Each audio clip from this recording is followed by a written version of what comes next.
Is it possible to build an anti-gravity machine which shields itself from the effects of gravity? We're not referring to a vehicle like a helicopter. A helicopter still feels the effects of gravity, but overcomes it by creating an upward force.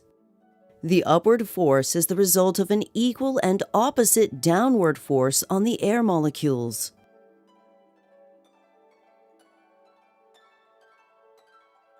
Similarly, birds and airplanes also feel the effects of gravity, but overcome it by creating an upward lift.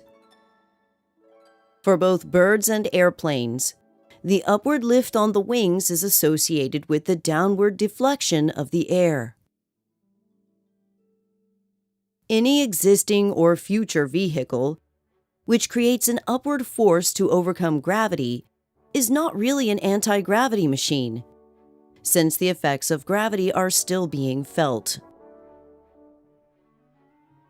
In much the same way, balloons and airships are also not anti-gravity machines. They float because they are less dense than the surrounding air. Air is a type of fluid. Inside a fluid of a given density, gravity causes denser objects to sink to the bottom and causes less dense objects to float to the top. This is not anti-gravity, but just an example of how gravity works. To understand the nature of gravity, suppose we're in deep space with no gravity present. Presume this box accelerates upward as shown. To Victoria, it appears as if gravity is present, causing her to fall downward.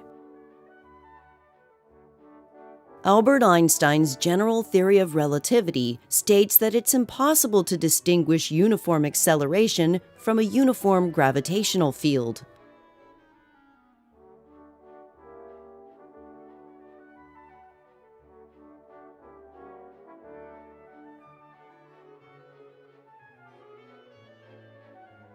Hypothetically, suppose we built a true anti-gravity machine, which shields itself from all the effects of gravity.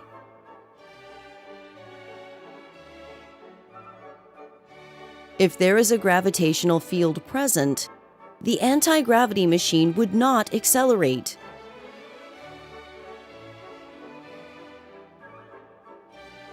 Though, suppose that there is no gravitational field present, but instead the box containing the machine accelerates upward.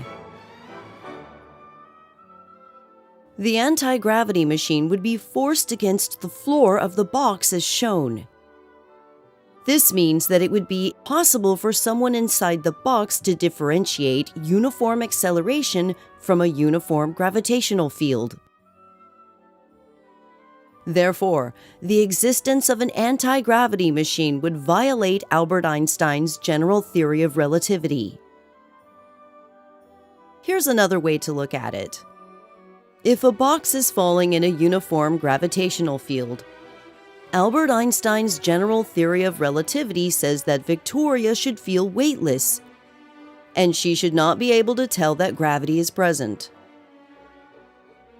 Nevertheless, if we add an anti-gravity machine inside the box, then as the box starts to fall, the anti-gravity machine will initially stay where it is, until it is pushed against the roof of the box. This would allow us to know that there is gravity present outside, which again would violate Albert Einstein's general theory of relativity. Some people might point out that it's always possible to tell that there is gravity present outside, because the gravitational field created by the Earth is not uniform. Yet, suppose there is a uniform gravitational field present throughout the entire universe, pointed upward as shown. This upward uniform gravitational field would exactly cancel out the downward gravitational field from the Earth at the one point that we're interested in.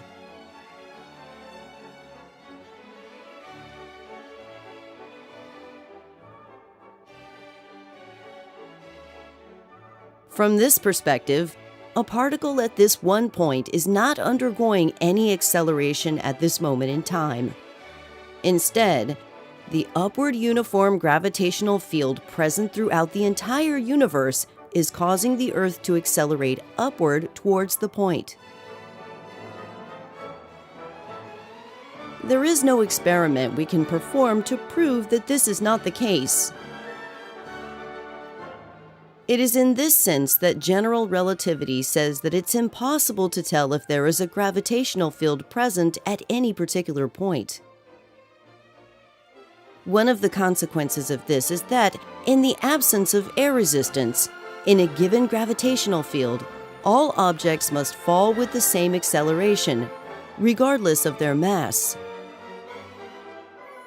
In Newtonian physics, this was explained by saying that objects with greater mass feel a greater gravitational force.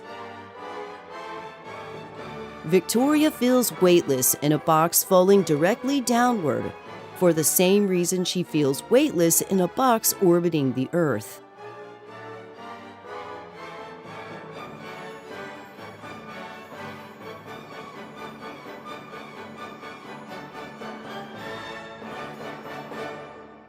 This is because Victoria and the box stay together, giving the appearance of weightlessness.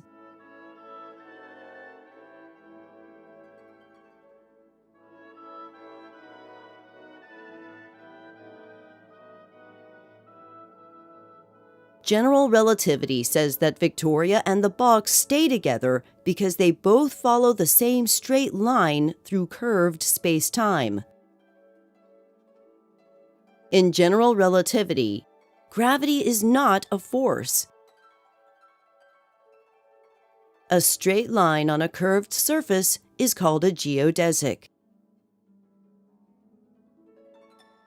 General relativity says that in the absence of a force, all objects follow a geodesic.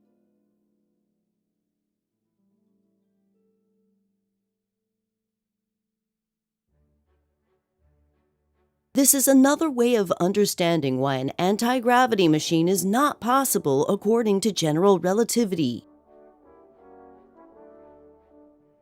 An anti-gravity machine would not be following a geodesic, despite the fact that there are no forces present. In fact, an anti-gravity machine could escape from beyond the event horizon of a black hole, which is a clear violation of the known laws of physics. The event horizon of a black hole is the point beyond which not even light can escape. Here, the arrows represent rays of light. Space can expand faster than the speed of light, but nothing can travel through space faster than the speed of light.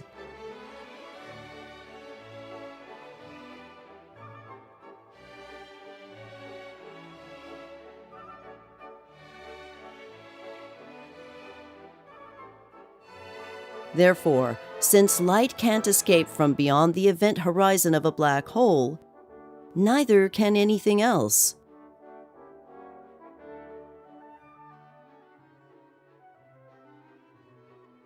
The rate at which time flows is affected by gravity. This is necessary so that it remains impossible to differentiate a uniform acceleration from a uniform gravitational field. If we send light pulses from the top to the bottom of the box as the box accelerates upward, the frequency of the light pulses will be greater at the bottom.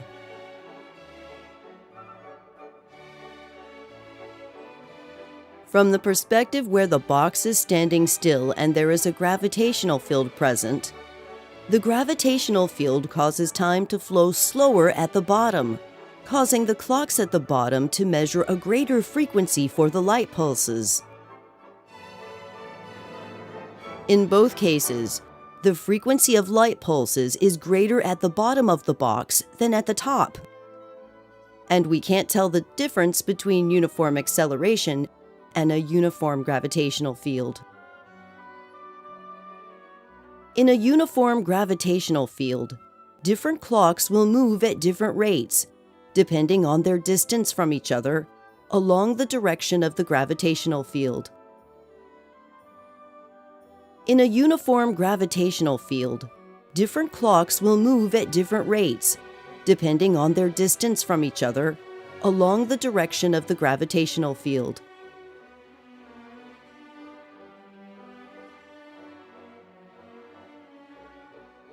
This is critical to understanding why moving in a straight line, which we call a geodesic, creates the appearance of a gravitational force. On a curved surface, a geodesic can be thought of as the path taken by an attached car, with its wheels always pointed forward, with the left and right wheels always rotating at the same rate. In general relativity, we're not just moving through a curved three-dimensional space, but through a curved four-dimensional space-time. From the perspective of the car, it's always moving forward only in the time dimension. From the perspective of the car, it's always moving forward only in the time dimension. Objects are always moving forward in time. Time near the Earth is flowing more slowly than time further away from the Earth. This needs to be taken into account when applying our analogy of the car with its wheels always pointed forward, with the left and right wheels always rotating at the same rate. Once this is taken into account, we can see why objects appear to be gravitationally attracted to the Earth.